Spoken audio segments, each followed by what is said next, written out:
త్రిదశ rice అన్నింటికీ దగ్గరగా మీ మనసుకి మరింత దగ్గరగా త్రిదశ rise where life shines. Yes, అంతా అనుకున్నట్టే అయింది. రాజకీయ నేతల మధ్య అంతర్యుద్ధంలో ఒక పోలీస్ అధికారి బలికాక తప్పలేదు. పంతం నీదా నాదా అన్నంత రేంజ్లో జరిగిన ఈ ఆటలో చివరకు పోలీస్ అధికారి ట్రాన్స్ఫర్ అయ్యే పరిస్థితి వచ్చింది. పశ్చిమ గోదావరి జిల్లా భీమవరం డీఎస్పీ జయసూర్య బదిలీ హాట్ టాపిక్ గా మారింది. అసలు డీఎస్పీ విషయంలో డిప్యూటీ సీఎం రేంజ్ స్థాయిలో కథ నడిపించింది ఎవరు?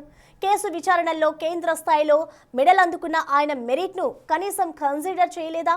సంక్రాంతిలోపు భీమవరం డీఎస్పీ బదిలీ వెనుక ఉన్న నేతలు ఎవరు? జయసూర్య వ్యవహారంలో అసలేం జరిగింది? భీమవరం డీఎస్పీ జయసూర్య బదిలీ వ్యవహారం రాష్ట్ర వ్యాప్తంగా సంచలనం రేకెత్తించింది. ఆ వ్యవహారం అందరూ మర్చిపోయారు అనుకున్న తరుణంలో మళ్లీ తెరపైకి రావటం హాట్ టాపిక్ గా మారింది. భీమవరం డీఎస్పీ జయసూర్య సివిల్ సెటిల్మెంట్లు, అసాంఘిక శక్తులకు కొమ్ము కాస్తున్నారని డిప్యూటీ సీఎం పవన్ కళ్యాణ్ దృష్టికి తీసుకువెళ్లారు కొంతమంది ప్రజాప్రతినిధులు. దాంతో ఆయనపై పూర్తి స్థాయిలో విచారణ జరిపి నివేదిక డిప్యూటీ సీఎం కార్యాలయానికి పంపించాలని పవన్ కళ్యాణ్ పశ్చిమ గోదావరి జిల్లా ఎస్పీ అద్నాన్ నయీం అస్మీని ఆదేశించారు.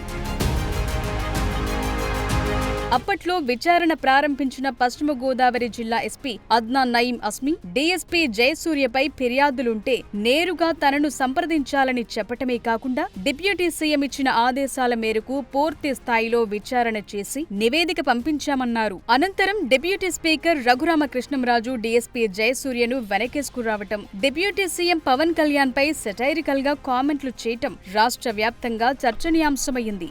జనసేన నేతల నుండి తీవ్ర స్థాయిలో ఆగ్రహ జ్వాలలు రావటంతో డిప్యూటీ స్పీకర్ రఘురామకృష్ణంరాజు ఓ అడుగు వెనక్కు తగ్గి నివేదికలో నిజానిజాలు తెలుస్తాయని, తనకున్న అవగాహనతో మాత్రమే డీఎస్పీ జయసూర్య మంచివాడని చెప్పారంటూ ఆ వివాదానికి ఫుల్ స్టాప్ పెట్టారు. పశ్చిమ గోదావరి జిల్లా ఎస్పీ అద్నాన్ ఆధ్వర్యంలో సుమారు 20 రోజుల పాటు డీఎస్పీ జయసూర్యపై వచ్చిన ఆరోపణలపై అంతర్గత విచారణ చేసిన అధికారులు నివేదికలో ఏముందన్నదాన్ని మాత్రం బయటపెట్టలేదు. నివేదిక పబ్లిక్ డాక్యుమెంట్ కాదని నేరుగా డీజీపీకి, ఉప ముఖ్యమంత్రి కార్యాలయంతో పాటుగా హోంమంత్రి కార్యాలయానికి పంపించామంటూ చెప్పుకొచ్చారు.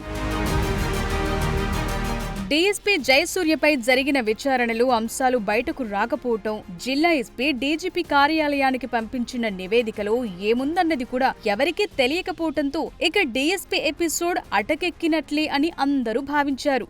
అదలా ఉంటే భీమవరం ఎమ్మెల్యే అంజిబాబు, ప్రస్తుత డిప్యూటీ స్పీకర్ ఉండి ఎమ్మెల్యే రఘురామకృష్ణంరాజు మధ్య వచ్చిన ఆధిపత్య పోరు వల్లే డీఎస్పీ జయసూర్య నలిగిపోయారని భీమవరంలో చెప్పుకుంటున్నారు. భీమవరం, ఉండి నియోజకవర్గాల్లోనూ అత్యధికంగా పేకాట, కోడిపందాలు సాగుతున్నాయన్న విమర్శలు ఎప్పటి నుండో ఉన్నాయి. ఆల్రెడీ ఇంతకు ముందు డీఎస్పీని ప్రభుత్వం బదిలీ చేయగా ఆ బదిలీ ఆదేశాలను సైతం రద్దు చేయించి డీఎస్పీ భీమవరంలోనే ఉండేటట్లు చేసింది రఘురామకృష్ణంరాజే అన్న చర్చ సైతం కొన్నాళ్లు నడిచింది. డిప్యూటీ స్పీకర్ అండతోనే డీఎస్పీ జనసేన నేతలను ఏమాత్రం లెక్క చేయటం లేదన్న అభిప్రాయం జనసేన పార్టీలో ఉందన్న ప్రచారం జరిగింది. పేకాట క్లబ్బుల వ్యవహారంలో రాజకీయ నేతల ఒత్తిళ్లతో పోలీసులు కామ్గా ఉండటం డీఎస్పీ బదిలీ వరకు వచ్చిందంటున్నారు. డీఎస్పీ జయసూర్యను బదిలీ చేస్తూ ఉత్తర్వులివ్వటమే కాకుండా ఎక్కడా పోస్టింగ్ ఇవ్వకుండా హెడ్ క్వార్టర్స్ లో రిపోర్ట్ చేయమనటంతో స్థానికంగా పొలిటికల్ హీట్ మరింత పెరిగింది. డీఎస్పీపై అంతర్గత విచారణ జరుగుతున్నప్పుడు మినిస్ట్రీ ఆఫ్ హోమ్ అఫైర్స్ ప్రకటించిన కేంద్రీయ గృహ మంత్రి దక్షత పథకానికి జయసూర్య ఎంపికైనా అవేమీ బదిలీని ఆపలేకపోయాయని చర్చించుకుంటున్నారు.